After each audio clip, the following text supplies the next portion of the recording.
দেবাংশু অত্যন্ত ভালো ছেলে, কিন্তু ভোটে হেরে যাওয়ার পর ওর কথাবার্তা ঠিক নেই। আমি যাতে ওর তাড়াতাড়ি মাথা সুস্থ হয়ে যায় ঈশ্বরের কাছে সেই কামনা করছি। এইটুকুই বলবো, এমনি ভালো ছেলে, আমি চাই ও ভালো চাকরি পাক, এসব চুরি জোচ্চুরি তৃণমূলের মধ্যে না থাকুক, ওর একটা ভদ্র বাড়িতে বিয়ে হোক, আর ভবিষ্যতে যে কোনো একটা অন্য দলের নেতা হোক, এইটুকুই বলবো। দাদা, এই সম্প্রতিও নদিয়ার চাপড়াতে চাকরি দেওয়ার নাম করে টাকা তোলার অভিযোগে গ্রেপ্তার হয়েছে তৃণমূল পঞ্চায়েতের ভাই, কি বলবেন? নতুন কথা আপনি কি বললেন? এই মমতা বন্দ্যোপাধ্যায় টিভিতে দাঁড়িয়ে বড় বড় ভাবে মিথ্যে কথা বলেন, প্রেস মিডিয়ার সামনে, মানুষের সামনে।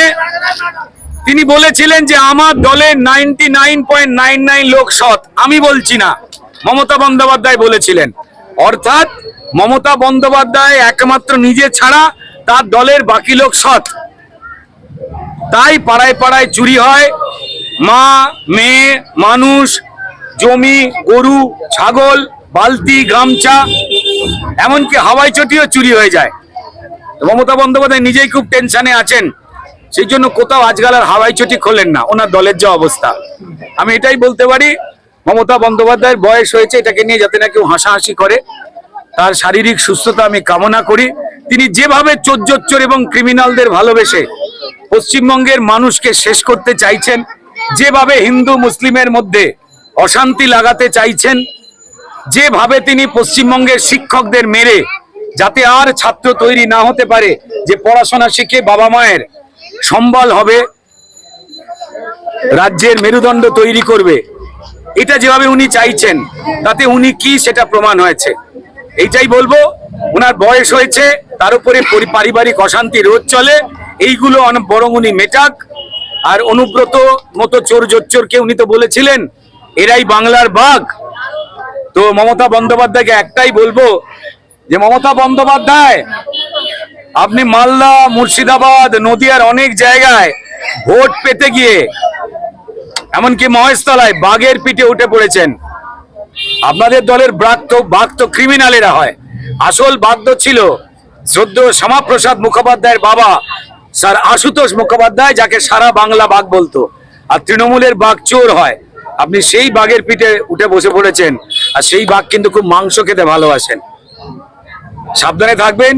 মুর্শিদাবাদ, মালদা, মোথাবাড়ি থেকে শুরু করে মহেশতলার যে বাঘের পিঠে আপনি চড়েছেন, নামলেই কিন্তু হালুম হবেন।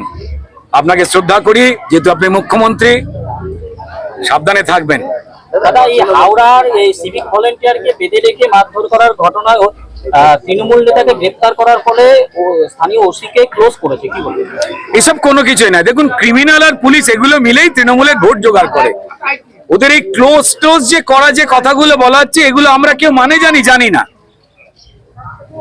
যে ক্রিমিনালরা অন্যায় করছে, আরজি করের আন্দোলন আপনারা দেখেননি, পুলিশ তথ্য প্রমাণ লোপাট করেছে, সব মানুষ বলছে। উনি কাউকে গ্রেপ্তার করিয়েছেন? মমতা বন্দ্যোপাধ্যায় পুলিশ মন্ত্রী। যারা আমাদের হিন্দু, মুসলমান, শিখ, খ্রিস্টান, আদিবাসী, যারা গরিব মানুষ, মধ্যবিত্ত মানুষ, যারা চাকরি বাকরি দিয়েছে, তাদের চাকরি যারা চুরি করেছে, উনি তাদের রক্ষা করছেন। যারা আবাস চুরি করেছে, মমতা বন্দ্যোপাধ্যায় তাদের রক্ষা করছেন। যারা আমাদের হিন্দু, মুসলমান, শিখ, খ্রিস্টান সব মানুষের চাল, ডাল, রেশন চুরি করেছে, যারা ওবিসি সার্টিফিকেট চুরি করেছে, উনি তাদের রক্ষা করছেন। মমতা বন্দ্যোপাধ্যায় মানুষের বিরোধী, চোরেদের পক্ষে, ক্রিমিনালদের পক্ষে, এ তো সবাই জানে। তৃণমূলের প্রার্থী হতে গেলে হয় চোর জোচ্চোর হতে হয়, নালে চুরি জোচ্চুরির কমিশন নিতে হয়।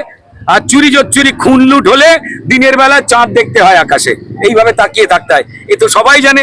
যেই অন্যায়গুলো করতে পারবেন, তাদের তৃণমূলের পদোন্নতি আছে, ক্যান্ডিডেট হওয়া আছে। আর ভারতীয় জনতা পার্টিতে কারা ক্যান্ডিডেট হয়? যারা সাধারণ মানুষ এখানে যারা দাঁড়িয়ে রয়েছেন, তাদের কথা বলতে গিয়ে যারা মার খায়, অপমানিত হয়, খুন হয়ে যায়, আহত হয়ে যায়, যাদের সব জমি জিরে লুট হয়ে যায়, তারা ভারতীয় জনতা পার্টির কার্যকর্তা হয় বা প্রার্থী হয়। 300-র উপরে কার্যকর্তা মানুষের কথা বলতে গিয়ে খুন হয়ে গেছে। ভারতবর্ষের কোনো পার্টি রয়েছে, পশ্চিমবঙ্গে কোনো পার্টি রয়েছে কোনোদিন? মানুষ দেখছে। তারা এই উপনির্বাচনে কালীগঞ্জের যে সেমিফাইনাল, সেইখান থেকে প্রস্তুতির হাতটা পাকাবেন। খেলা হবে তৃণমূল বলেন, তারা মানুষের জীবন নিয়ে খেলে।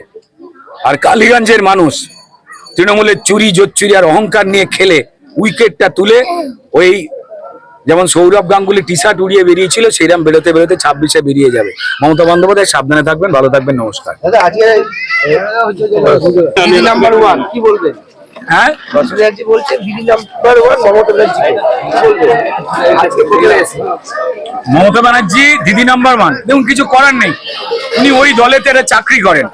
হ্যাঁ, এটা ওনার বলা উচিত, তাই উনি বলে ফেলেছেন। উনি কিন্তু আড়ালে গিয়ে মহাকুম্ভে গিয়ে কিন্তু যোগীজির প্রশংসাই করেন আসলে।